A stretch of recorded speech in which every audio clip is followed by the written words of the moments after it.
नमस्कार, G capital में आपका स्वागत है। पिछले 1 से 19 एपिसोडों में हमने इग्नू के बीए पार्ट 2 हिस्ट्री FST 001 के खंड 1 से खंड 3 तक की सभी 13 इकाइयों का अध्ययन किया। अब खंड 4 में इकाई 14 के आगे का लेक्चर सुनेंगे। खंड 4 पर्यावरण और संसाधन, जिसकी इकाई है 14 पारिस्थितिक तंत्र। 14.1 जहाँ तक हम जानते हैं कि हमारी पृथ्वी ही एकमात्र ग्रह है जहाँ पर जीवन का अस्तित्व है। यद्यपि वैज्ञानिक दूसरे ग्रहों पर जीवन के चिन्हों की लगातार खोज कर रहे हैं। आप पिछले खंड में जान चुके हैं कि इस ग्रह पर जीवन किस प्रकार अस्तित्व में आया। आप यह भी पढ़ चुके हैं कि करोड़ों वर्ष पूर्व पृथ्वी पर जीवन के लिए परिस्थितियाँ आज की परिस्थितियों से बिल्कुल अलग थी और प्रारंभिक जीवधारी भी अलग किस्म के थे। जंतुओं और वनस्पतियों की वर्तमान किस्में पुराने रूपों से उसी तरह विकसित हुई हैं जिस तरह से पृथ्वी पर लाखों वर्षों में जीवन के युग स्थितियां आई। पृथ्वी पर सूर्य के प्रकाश के साथ साथ वायु, जल और सही ताप तथा दबाव की उपस्थिति से जीवन का उद्भव हुआ, विकास और वैविध्य संभव हुआ। वास्तव में जीवधारियों और पृथ्वी के वातावरण के बीच एक बारीक सामंजस्य रहता है। इस सामंजस्य में थोड़ा सा बदलाव भी जीवन को अस्त व्यस्त या समाप्त कर सकता है। अचानक बाढ़, मृदा अपरदन आदि इस असंतुलन के प्रतिकूल प्रभाव हैं। अतः हमें समझना चाहिए कि किस प्रकार जीव और निर्जीव के बीच प्रकृति में समन्वय रहता है और कौन कौन सी प्रक्रिया इस समन्वय को बनाए रखती हैं। इस इकाई में आप इस ग्रह पर जीवन को बनाए रखने की प्रक्रिया की जानकारी प्राप्त कर सकेंगे। इस चैप्टर के पढ़ने का उद्देश्य यह है कि इस इकाई को पढ़ने के बाद यह वर्णन कर सकेंगे कि जीवन के सभी रूप प्रत्यक्ष या अप्रत्यक्ष रूप से वातावरण पर निर्भर हैं, साथ ही वे एक दूसरे पर आश्रित भी हैं। यह स्पष्ट कर सकेंगे कि जीवन के अस्तित्व की मूलभूत आवश्यकताएं जैसे ऊर्जा, पोषण और जल आदि प्रकृति में चलती रहने वाली कुछ प्रक्रियाओं द्वारा हमेशा उपलब्ध रहते हैं। यह चर्चा कर सकते हैं कि जीवन की अन्योन्याश्रितता और उसको बनाए रखने वाली प्रक्रियाएं प्रकृति में सूक्ष्म रूप से संतुलित हैं। 14.2 पारिस्थितिकी एवं पर्यावरण। आज हम जीवन में विभिन्न सामाजिक स्थिति के लोगों द्वारा पारिस्थितिक और पर्यावरण आदि शब्दों का प्रयोग करते हुए सुनते हैं। राजनीतिज्ञ, नेता, नगर नियोजक, विद्यार्थी और वास्तुविद पर्यावरण के मुद्दों और पारिस्थितिकीय मामलों पर बात करते हैं। निसंदेह ये शब्द काफ़ी आम हैं, पर क्या ये वक्ता और श्रोता द्वारा वास्तव में समान रूप से समझे जाते हैं? प्रायः इनको विभिन्न ढंग एवं स्वरूप से समझा जाता है। अतः इन शब्दों को कुछ सामान्य अर्थों में समझने की आवश्यकता है। पारिस्थितिकी जीव विज्ञान की एक शाखा है जिसमें हम जीवों और उनके पर्यावरण के बीच संबंधों का अध्ययन करते हैं। प्रत्येक वस्तु जो जीवधारियों के जीवन काल में उसे बाहर से प्रभावित करती हैं, सामूहिक रूप से पर्यावरण कहलाती हैं। इन पर्यावरणीय प्रभावों को दो भिन्न श्रेणियों में बांटा जा सकता है। जीव को प्रभावित करने वाली जो वस्तुएं सजीव हैं वे जैविक कारक कहलाते हैं और जो सजीव नहीं हैं वे अजैविक कारक कहलाते हैं। इसे हम एक उदाहरण देकर स्पष्ट करेंगे। यदि हम जल की धारा में एक मछली को लें तो हम मछली के जीवन काल में विभिन्न महत्वपूर्ण पर्यावरणीय कारकों की पहचान कर सकते हैं। जल का तापक्रम एक महत्वपूर्ण अजैविक कारक है, किंतु यह उन वृक्षों की उपस्थिति से प्रभावित हो सकता है जो कि एक जैविक कारक है, जो धारा के किनारों पर छाया किए रहते हैं तथा इसको सूर्य से गर्म होने से रोकते हैं। ऐसे जीवों के प्रकार और उनकी संख्या जो मछली के लिए भोजन है, महत्वपूर्ण जैविक कारक है। विभिन्न प्रकार के पदार्थ जो नदी की तलहटी बनाते हैं तथा पानी में घुली ऑक्सीजन की मात्रा जो अजैविक कारक है, दोनों ही पानी के बहाव की गति से प्रभावित होते हैं। संक्षेप में किसी प्राणी का पर्यावरण एक पेचीदा सम्मिश्रण है और इसके विभिन्न कारक एक दूसरे से संबंधित हैं। 14.3 पारिस्थितिक तंत्र। नदी में एक मछली के उदाहरण से आपको स्पष्ट हो गया होगा कि जीवधारियों और प्रकृति में उनके स्थान को अच्छी तरह से समझने के लिए हमें उनको अकेले नहीं परंतु एक अंतरक्रियात्मक तंत्र का भाग मानकर चलना होगा। इस प्रकार अंतरक्रियात्मक तंत्र पारिस्थितिक तंत्र कहलाता है। आपने कभी न कभी झील, तालाब, घास का मैदान या जंगल जरूर देखा होगा। यह सभी पारिस्थितिक तंत्र के अन्य उदाहरण हैं। आइए हम एक तालाब को एक आदर्श पारिस्थितिक तंत्र के रूप में मानकर इसकी अच्छी से व्याख्या करें। मूल रूप में यह दो प्रकार के घटकों से बना है, जैविक और अजैविक। जैविक घटक विभिन्न प्रकार के पौधों और जंतुओं जैसे मेंढकों, पक्षियों, मछलियों, कछुओं तथा कीड़े मकोड़ों और विभिन्न प्रकार के सूक्ष्म जीवों से युक्त होता है और घुलनशील गैसों ऑक्सीजन, कार्बन डाइऑक्साइड तथा खनिज लवणों से युक्त पानी, मृदा और पत्थर अजैविक घटक के भाग हैं। सभी घटक एक दूसरे को प्रभावित करते हैं और तालाब स्वयं में एक छोटा सा संसार है। यहाँ पर प्राणी पैदा होते हैं, रहते हैं, सांस लेते हैं, खाते हैं, उत्सर्जन करते हैं, चलते फिरते हैं, बढ़ते हैं, जोड़ा बनाते हैं, प्रजनन करते हैं, एक दूसरे के भोजन बन जाते हैं और तालाब में ही मर जाते हैं। यह ठीक कहा गया है कि तालाब का सक्रिय अस्तित्व है। यह उसी तरह आज नहीं है जैसा कल था। आइए अब हम अधिक निकट से पारिस्थितिक तंत्र में जैविक कारकों की भूमिका को जानें। 14.3.1 पारिस्थितिक तंत्र में विभिन्न प्राणी और उनकी पारिस्थितिकीय भूमिकाएं। किसी पारिस्थितिक तंत्र में प्राणियों को 3 विस्तृत श्रेणियों में बांटा जा सकता है। ये हैं उत्पादक, उपभोक्ता एवं अपघटक। आइए देखें इनकी स्थिति पारिस्थितिक तंत्र में क्या है। पृथ्वी पर लगभग सभी जीवों के लिए सूर्य ऊर्जा का मूल स्रोत है। सौर ऊर्जा जीवित समुदायों में हरे पौधों, कुछ बैक्टीरिया और शैवालों के माध्यम से प्रविष्ट होती हैं, जिन्हें हम उत्पादक कहते हैं।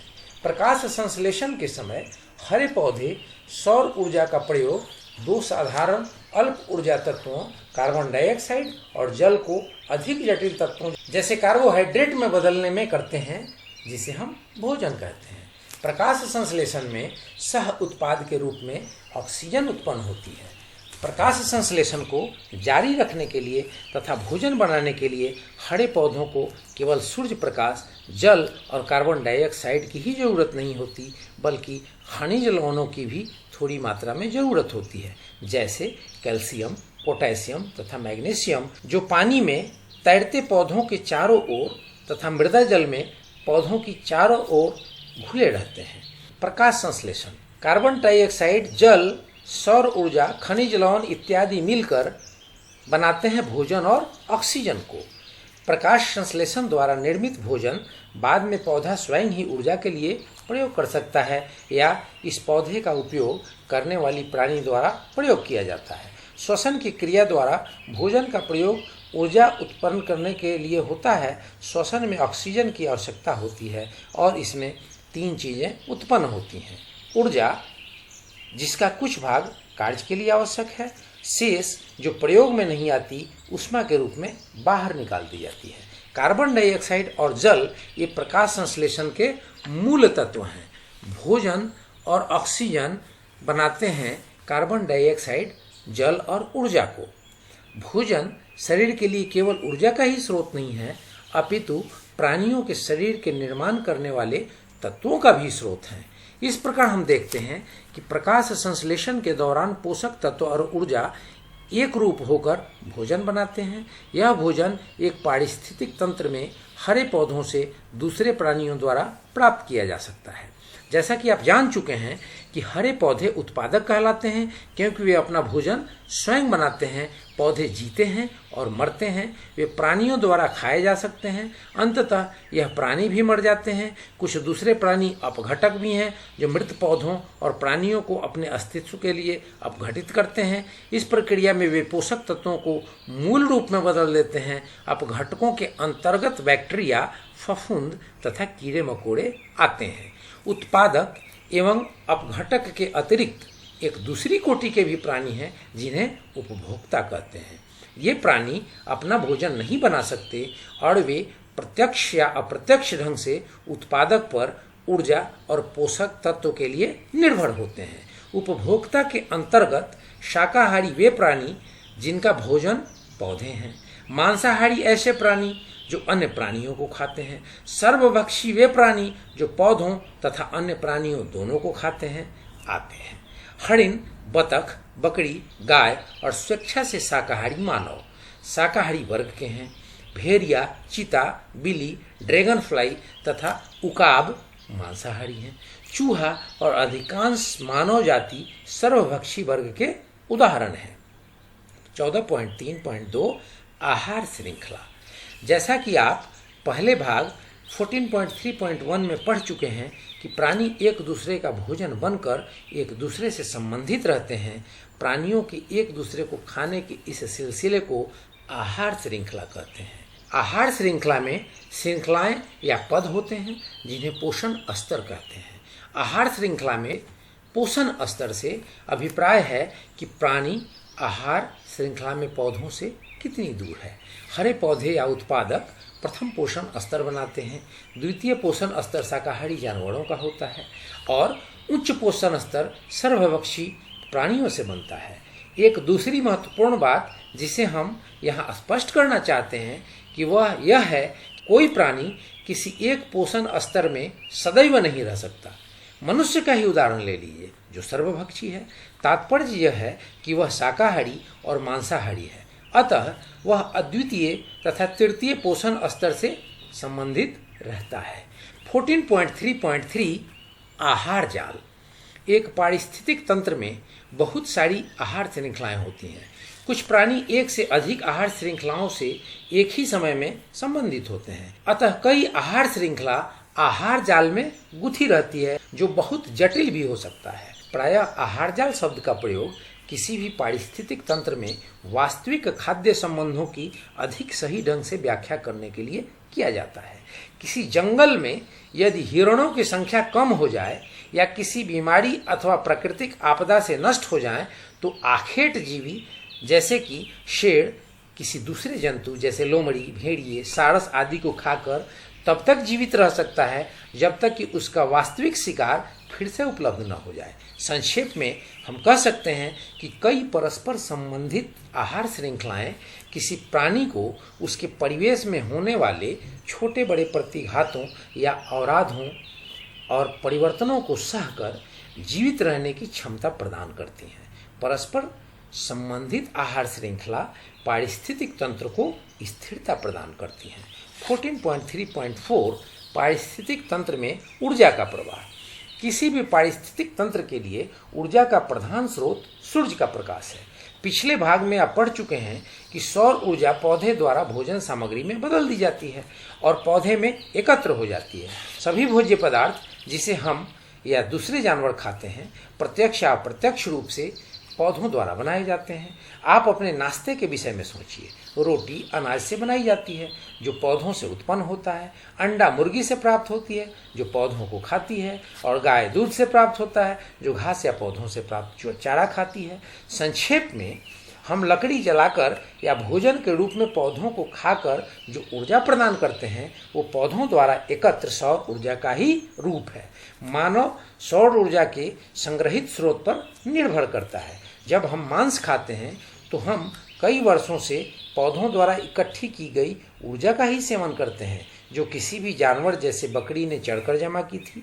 जब हम ईंधन के लिए लकड़ी काटते हैं तो हम पेड़ों द्वारा सैकड़ों या अधिक वर्षों से संचित ऊर्जा ही प्राप्त करते हैं।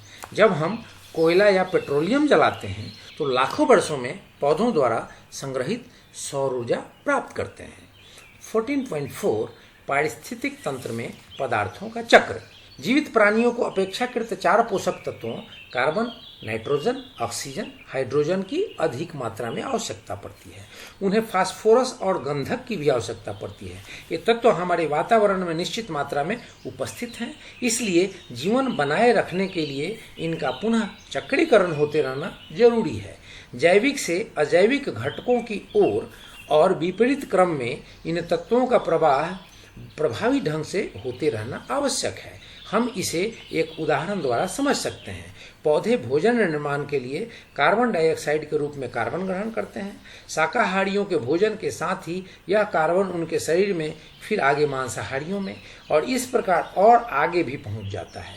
पारिस्थितिक तंत्र में कार्बन अंततः उत्पादकों, शाकाहारियों और मांसाहारियों की उत्सर्जी प्रक्रिया द्वारा और अपघटन की क्रिया द्वारा वापस निर्जीवों तक पहुंच जाती हैं।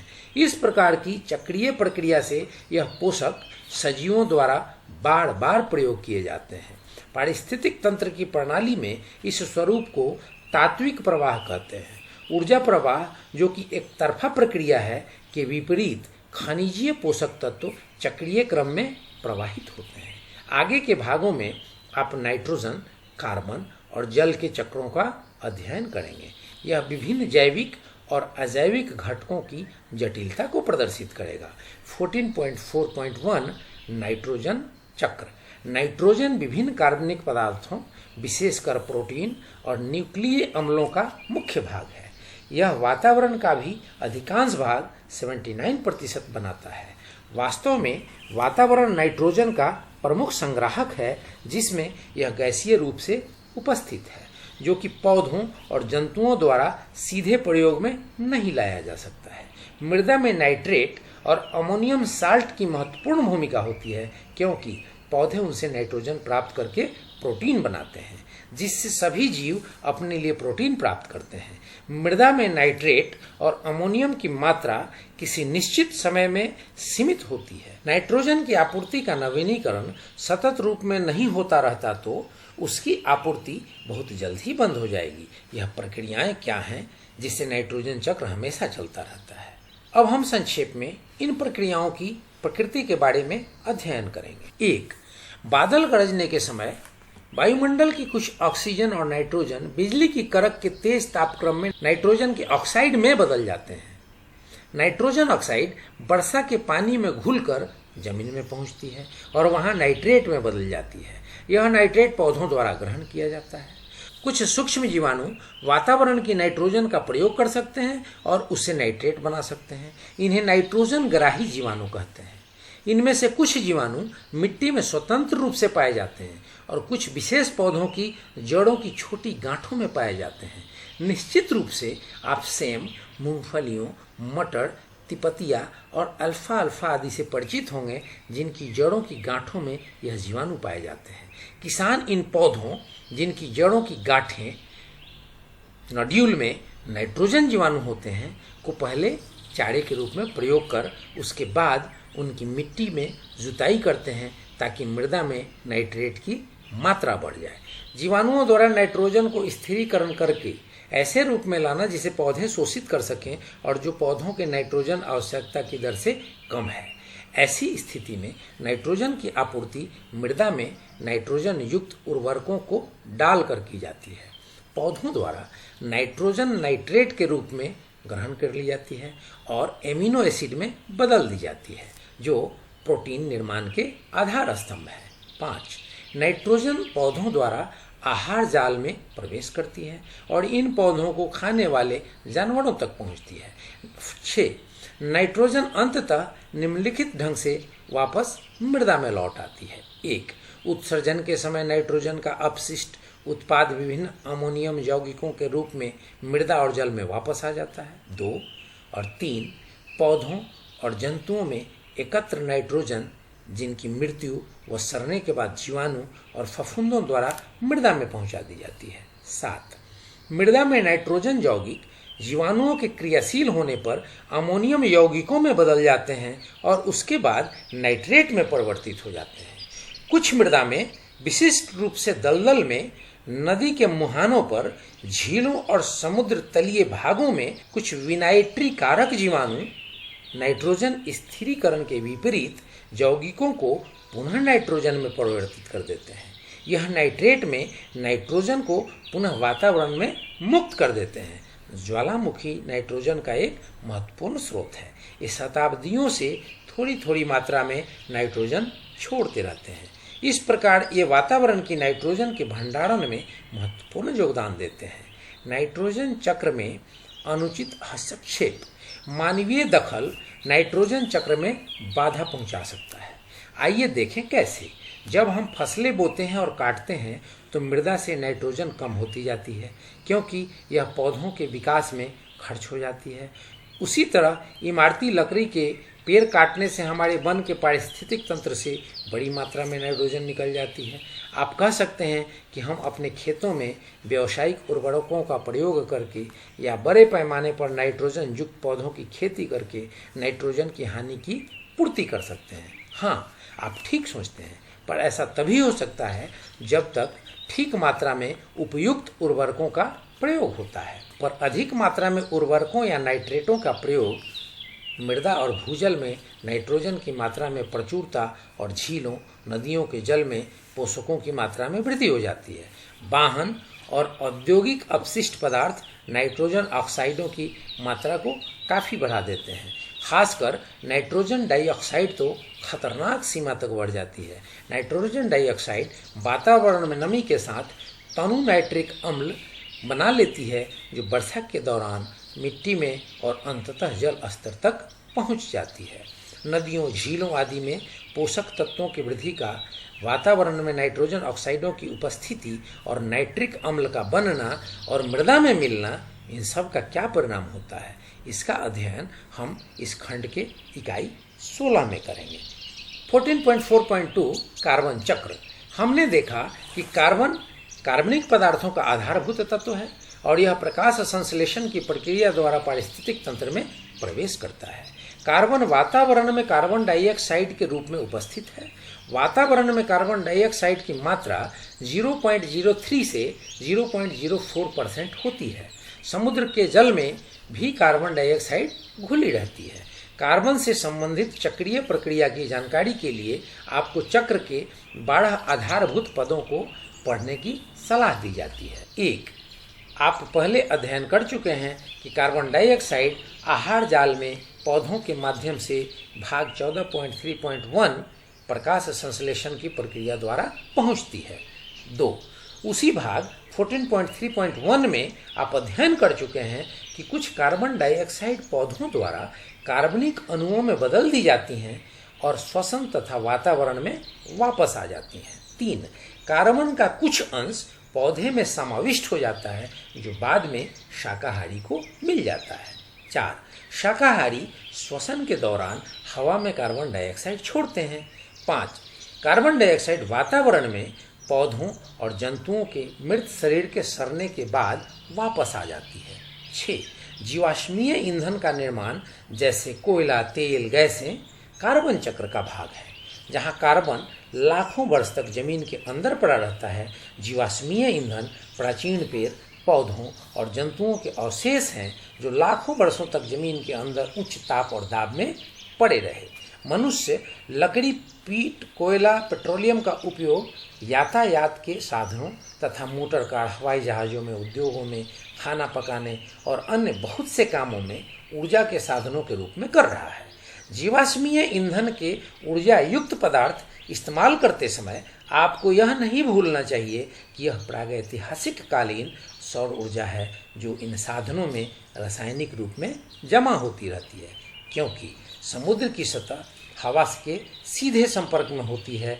अतः कार्बन डाइऑक्साइड पानी की ऊपरी सतह में घुल जाती है, जिसके परिणाम स्वरूप कार्बोनेट का निर्माण होता है। 8.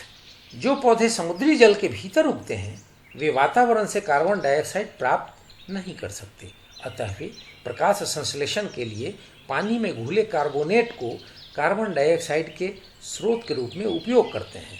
9.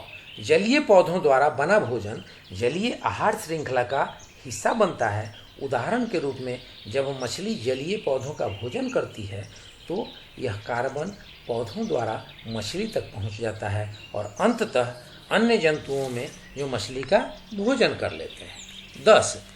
कुछ कार्बन डाइऑक्साइड समुद्री पौधों और जंतुओं की श्वसन क्रिया से प्राप्त होती हैं। यह समुद्री जल में घुलकर पौधों द्वारा पुनः उपयोग में लाई जाती हैं। इस तरह से बनी कुछ कार्बन डाइऑक्साइड पुनः वातावरण में चली जाती हैं। 12. घोंघा, ओएस्टर की श्रेणी के कुछ जंतु पानी में घुली कार्बन डाइऑक्साइड की कैल्शियम के साथ क्रिया करके कैल्शियम कार्बोनेट बनाते हैं, जिससे ये अपनी भित्ति खोल का निर्माण करते हैं। इनके मरने पर यह खोल समुद्र में एकत्रित होती रहती है और अंततः यह चूने के पत्थर में परिवर्तित हो जाते हैं। कार्बन चक्र में अनुचित हस्तक्षेप। जब तक कार्बन चक्र में कार्बन डाइऑक्साइड औसत मात्रा में हवा और जल में समान रूप से उपस्थित रहती हैं तब तक तो ठीक है। यदि इसमें बढ़ोतरी होती जाए तो एक ऐसा समय आएगा कि जंतुओं का सांस लेना मुश्किल हो जाएगा। यदि कार्बन डाइऑक्साइड की मात्रा कम होने लगे तो एक लंबे अरसे के बाद यह स्थिति सामने आ जाएगी जब पेड़ पौधे प्रकाश संश्लेषण ही नहीं कर पाएंगे और न ही जंतुओं के लिए ऑक्सीजन उत्पन्न कर सकेंगे। अतः हम देख सकते हैं कि इस चक्र का संतुलन बनाए रखना बहुत ही महत्वपूर्ण कार्य है। वर्तमान शताब्दी में अनियमित ढंग से जीवाश्म ईंधनों का उपयोग, जंगलों की बेतहाशा कटान, खेती के लिए भूमि की तैयारी, सीमेंट, कंक्रीट, सड़कों और इमारतों के बनने से जिससे बागान के क्षेत्र कम होते गए आदि ने कार्बन चक्र को प्रतिकूल रूप से प्रभावित किया है। हम देखते हैं कि हमारे कुछ उद्योगों, वाहनों, रसोई घरों, आग लगने की दुर्घटनाओं और हवाई जहाज़ों आदि से बड़ी मात्रा में धुआं निकलता है। इन सभी क्रियाओं से उत्पन्न कार्बन डाइऑक्साइड कार्बन चक्र द्वारा प्राकृतिक रूप से इस्तेमाल हो सकने की सीमा से बहुत ज़्यादा होती हैं। कार्बन डाइऑक्साइड की मात्रा में बढ़ोतरी का सिलसिला 100 वर्ष पूर्व औद्योगिक क्रांति के ज़माने से शुरू हुआ है और तब से वातावरण में इसकी मात्रा की लगातार वृद्धि होती रही है। कार्बन डाइऑक्साइड की वृद्धि से पृथ्वी के चारों ओर के वातावरण के तापमान पर काफ़ी प्रभाव पड़ सकता है। वातावरण में अत्यधिक कार्बन डाइऑक्साइड पृथ्वी से निकलती ऊष्मा को ग्रहण कर लेती है। इस तरह की स्थिति के प्रभावों की चर्चा हम इकाई 16 में विस्तृत रूप से करेंगे। 14.4.3 जल चक्र। जल का महत्व सभी को मालूम है। जल जीवन का पर्याय है। किसी जीव के शरीर का सबसे ज़्यादा हिस्सा जल ही है। यह जैविक वातावरण का सबसे प्रमुख पदार्थ है। एक अनुमान के आधार पर 15,000 लाख क्यूबिक किलोमीटर तक जल किसी न किसी रूप में पृथ्वी पर मौजूद रहता है। समुद्र जल का प्रमुख संग्राहक है जो पृथ्वी के 70% भाग को घेरे हुए है। समुद्र का जल खारा है। सादा जल प्रमुख रूप से नदियों, चट्टानों के बीच और जमीन के नीचे से मिलता है। जल चक्र सूर्य की ऊष्मा से चलता है जिसके कारण पानी भाप में बदल जाता है। भाप के संघनन के बाद गुरुत्वीय बल के कारण जल पृथ्वी पर वापस आ जाती है। यहाँ पर जल चक्र और पीछे बताए गए दो अन्य चक्रों की विभिन्नता पर हम टिप्पणी करेंगे। बहुत सी शक्तियाँ जिसके कारण जल चक्र हमेशा चलता रहता है ज़्यादातर भौतिक प्रक्रियाओं जैसे वाष्पन और संघनन आदि का परिणाम है। नाइट्रोजन और कार्बन चक्र की तरह जीवधारी इनमें कहीं नहीं आते। इस इकाई में 4 जल चक्रों को 4 आधारभूत पदों में विभाजित किया गया है। पहला, मनुष्य द्वारा व्यक्तिगत और औद्योगिक कार्यों में प्रयोग किए जाने वाला जल स्वच्छ या अलवणीय जल होता है जो मुख्य रूप से समुद्री जल के वाष्पीकरण और वर्षण से बनती है। दूसरा, पृथ्वी पर वर्षा के समय जल का कुछ भाग सीधे जमीन पर गिरता है, कुछ वनस्पतियों, मकानों और सड़कों आदि पर। जमीन पर गिरने वाले जल का कुछ भाग मिट्टी में रिसकर मिट्टी के अभेद्य परतों या चट्टानों तक पहुंचकर भूमिगत जल के रूप में एकत्र हो जाते हैं। मिट्टी के अंदर पानी रिसने की दर, मिट्टी के प्रकार, ढलान, वनस्पतियों के प्रकार और वर्षा की मात्रा पर निर्भर करती है। इस भूमिगत जल का उपयोग मनुष्य द्वारा घरेलू कृषि और औद्योगिक कार्यों के लिए किया जाता है। जमीन पर बरसने वाला कुछ पानी नालियों और नालों से बहता हुआ नदियों में पहुंच जाता है। पृथ्वी की सतह पर बहने वाला पानी जमीन पर छोटे गड्ढों और झीलों आदि में भी इकट्ठा हो जाता है। चौथा, अभी तक हम उन विभिन्न तरीकों की चर्चा करते रहे जिनसे विभिन्न रूपों में पानी जमीन तक पहुंचता है। अब हम यह देखेंगे कि पानी किस प्रकार वातावरण में वापस पहुंचता है। 1. वर्षा का कुछ जल जमीन पर कभी नहीं पहुंचता क्योंकि यह बीच में ही वाष्पित होकर पुनः वातावरण में पहुंच जाता है। 2. पौधे अपने पत्तियों द्वारा बड़ी मात्रा में जल वातावरण में वापस छोड़ते हैं। 3 और 4, जमीन और वनस्पतियों पर बाकी बच गया पानी तथा झरनों, झीलों और समुद्रों की सतह पर पानी भी वाष्पित होकर वातावरण में पहुंच जाते हैं। वातावरण में जलवाष्प की मात्रा बढ़कर बादल बनाती है और बादल ठंडी हवा के साथ मिलकर संघनित हो जाती है। यह ठीक उसी प्रकार होता है जैसे कमरे में मौजूद वाष्प बर्फ से भरे गिलास पर संघनित हो जाता है। जल चक्र में अनुचित हस्तक्षेप। जल का प्रबंध आज मनुष्य के लिए महत्वपूर्ण चिंता का विषय है। प्राकृतिक जल चक्र जल संसाधनों पर मानवीय क्रियाओं के प्रभाव की अतिपूर्ति में असमर्थ रहा है। मनुष्य के उपभोग योग्य जल की मात्रा लगातार कम होती जा रही है और उसकी गुणवत्ता भी कम हो गई है। ज़्यादातर यह बढ़ती हुई आबादी और व्यक्तिगत कृषि और औद्योगिक कार्यों के लिए जल की अत्यधिक मांग के कारण ही हुआ है। वनों का विनाश मानवीय गतिविधियों में सबसे ज़्यादा हानिकारक है, जिसमें पेड़ों की लगातार कटान और अंततः वनस्पति आवरण का नष्ट होना शामिल है। कागज का अत्यधिक प्रयोग और लकड़ी के ईंधन और निर्माण कार्य में प्रयोग इसके लिए जिम्मेवार है। वनों के विनाश से वातावरण में आर्द्रता की कमी ही नहीं होती, बल्कि इससे अवांछित प्रभावों की एक श्रृंखला भी शुरू हो जाती है। उदाहरण के लिए वानस्पतिक आवरण, जो कि मिट्टी को जमाए रखने का भी काम करता है, काफ़ी कम हो जाने पर मिट्टी की ऊपरी सतह को अपने स्थान पर रोके रखने में असमर्थ हो जाता है। उससे ऊपरी उपजाऊ मिट्टी वर्षा या आंधी तूफान में बह जाती है और अनुपजाऊ चट्टानें ऊपर आ जाती हैं। कठोर मृदा से होकर ज़्यादा पानी नहीं रिस पाता और भूमिगत जलाशय पर्याप्त मात्रा में भर नहीं पाते। ढीली पड़ी मिट्टी बहते पानी के साथ बहकर अंततः नदियों की तली और बांधों में जाकर जमा हो जाती हैं और इस प्रकार वहां अवरोधन उत्पन्न करती हैं। जल चक्र को बिगाड़ने वाली अन्य मानवीय क्रियाएं हैं बड़े औद्योगिक शहरों में आबादी घना होना तथा स्वच्छता और अपशिष्टों के निपटान का अच्छा प्रबंधन न होना आदि। जल स्रोतों में घरेलू तथा औद्योगिक कचरे का बहाव भी कभी कभी पानी के अंदर जीवन पर प्रतिकूल प्रभाव डालता है। वनों के विनाश का एकमात्र निदान वन लगाना है, अर्थात नए पेड़ लगाए जाएं। इसके लिए यह जानना बहुत जरूरी है कि एक विशिष्ट परिस्थिति के लिए किस प्रकार के पौधे उपयुक्त होंगे। यदि इस पहलू पर ध्यान न दिया गया तो हम पर्यावरण को और भी अधिक क्षति पहुंचा सकते हैं। यूकेलिप्टस इसका एक उदाहरण है। यह आर्थिक दृष्टि से महत्वपूर्ण और तेजी से बढ़ने वाला वृक्ष है। ये वृक्ष उस जगहों पर बड़े पैमाने पर लगाए गए जहां जल संरक्षण तथा मिट्टी का बहाव रोकने की जरूरत थी और हवा की गति को धीमा करना था। यूकेलिप्टस का चुनाव हानिकारक सिद्ध हुआ क्योंकि यह पेड़ जमीन से बहुत अधिक पानी खींचकर उसे वातावरण में मुक्त कर देने के लिए बदनाम है। बहुत से लोग इस पेड़ को पारिस्थितिकीय दैत्य भी कहते हैं क्योंकि यह जल स्तर को गिरा देता है और अपनी छाया में किसी भी पौधे को पनपने नहीं देता, साथ ही आसपास की भूमि पर खेती असंभव बना देता है। 14.5 पृथ्वी के पारिस्थितिक तंत्र में अंतःक्रिया। इस अपेक्षाकृत छोटे भाग में हमारा उद्देश्य आपको यह समझाना है कि पूरी पृथ्वी ही एक पारिस्थितिक तंत्र है। आपने अब तक जो भी सीखा है वह सब पृथ्वी पर बड़े पैमाने पर लागू होता है। आइए देखें कैसे।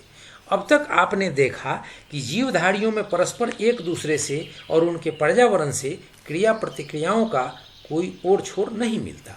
जैसा कि हम देखते हैं कि ऊर्जा का स्रोत सूर्य है। सौर ऊर्जा प्रकाश संश्लेषण होकर पौधों द्वारा बनाए गए भोजन में एकत्र हो जाती हैं। यह ऊर्जा पृथ्वी के जीवधारियों का पोषण करती है। सूर्य के प्रकाश से ही जल चक्र चलता है जो पृथ्वी पर गर्मी और नमी का लगातार नियंत्रण करता है, चाहे वह स्थलीय जीवन हो या जलीय। प्रकाश संश्लेषण द्वारा संग्रहित ऊर्जा ही उपभोक्ताओं से होकर जंतुओं के जीवन को संभव बनाती है। अधिक सूक्ष्म अंतःक्रियाओं द्वारा सभी जीवधारियों के अणु अंततः अपघटकों तक पहुंचते हैं जहां उनके द्वारा ऊर्जा का आखिरी अंश निचोड़ लिया जाता है। यही नहीं, जीवनोपयोगी तत्व जैसे नाइट्रोजन, कार्बन आदि भी मुक्त हो जाते हैं और जीवन चक्र के अगले दौर को पुनः चलाने के लिए प्रतीक्षारत उत्पादकों तक वापस पहुंच जाते हैं। आगे बढ़ते हुए ऊर्जा प्रवाह में प्रत्येक भागीदार अपने हिस्से की बिना उपयोग की हुई ऊर्जा को ऊष्मा के रूप में मुक्त कर देता है। यह ऊर्जा वापस भौतिक जगत अर्थात वातावरण में पहुंच जाती है। इस प्रकार तत्व और ऊर्जा के रूप में भौतिक और जैविक जगत के बीच हमेशा संतुलन की स्थिति रहती है। इस अवस्था को प्राकृतिक संतुलन भी कहते हैं। पारिस्थितिकीय और पर्यावरण संरक्षण की समस्याओं को सुलझाते हुए इस शब्द से प्रायः हमारा सामना हो जाता है। आधुनिक युग में प्रत्येक व्यक्ति को अस्तित्व के इन मूलभूत आधारों को जरूर जान लेना चाहिए, क्योंकि अनजाने में ही कोई स्त्री या पुरुष ऐसा काम कर सकता है जो इनको और अंततः इस ग्रह के जीवन को ही नुकसान पहुंचा सकता है। 14.6 सारांश। इस इकाई में हम सब पढ़ चुके हैं कि पारिस्थितिकी में हम प्राणी एवं उसके वातावरण के बीच संबंधों का अध्ययन करते हैं और कोई भी वस्तु जो किसी भी प्राणी को उसके जीवन चक्र में प्रभावित करती है उसके वातावरण का निर्माण करती है। पारिस्थितिक तंत्र किसी क्षेत्र विशेष के विभिन्न प्रकार से एक दूसरे पर निर्भर करने वाले प्राणियों और उनके वातावरण को दर्शाता है। प्रत्येक पारिस्थितिक तंत्र को कुछ पोषक तत्वों की आवश्यकता होती है, जैसे ऊर्जा का स्रोत, उत्पादक और अपघटक प्राणी। अधिकतर पारिस्थितिक तंत्र में उपभोक्ता प्राणी भी होते हैं। पारिस्थितिक तंत्र में सभी प्राणी आहार जाल से संबंधित होते हैं और यह बताते हैं कि कौन क्या खाता है।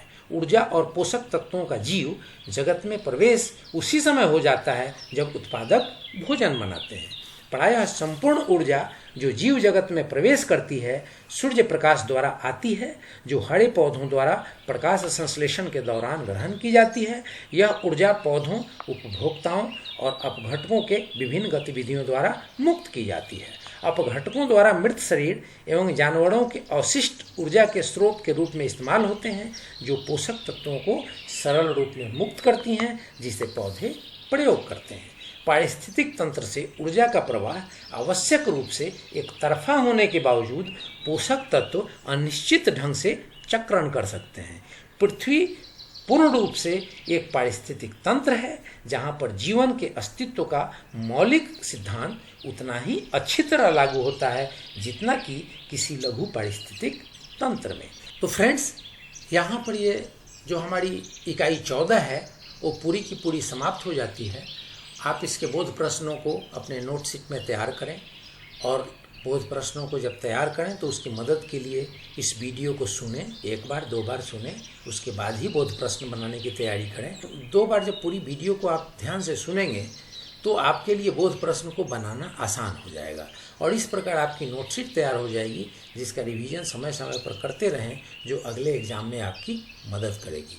तो अब हम फिर मिलेंगे आपके साथ एपिसोड 21 में और उसमें होगी हमारी इकाई 15 की चर्चा, इकाई 15 पर लेक्चर। तो फ्रेंड्स, ये वैल्यूएबल इन्फॉर्मेशन आपके और आपके फ्रेंड्स तक पहुँचे, इसके लिए आप इसे लाइक करें, शेयर करें, सब्सक्राइब करें, बेल आइकन बटन दबाना ना भूलें, ताकि ये वैल्यूएबल वीडियो या वैल्यूएबल इन्फॉर्मेशन सबसे पहले आपके पास तक पहुँचे। और अगर आपके मन में कोई प्रश्न आता है तो उस प्रश्न को जानने के लिए कमेंट बॉक्स में डाल दें, तो समय मिलने पर उसका निश्चित रूप से उत्तर दिया जाएगा। जय हिंद, जय भारत।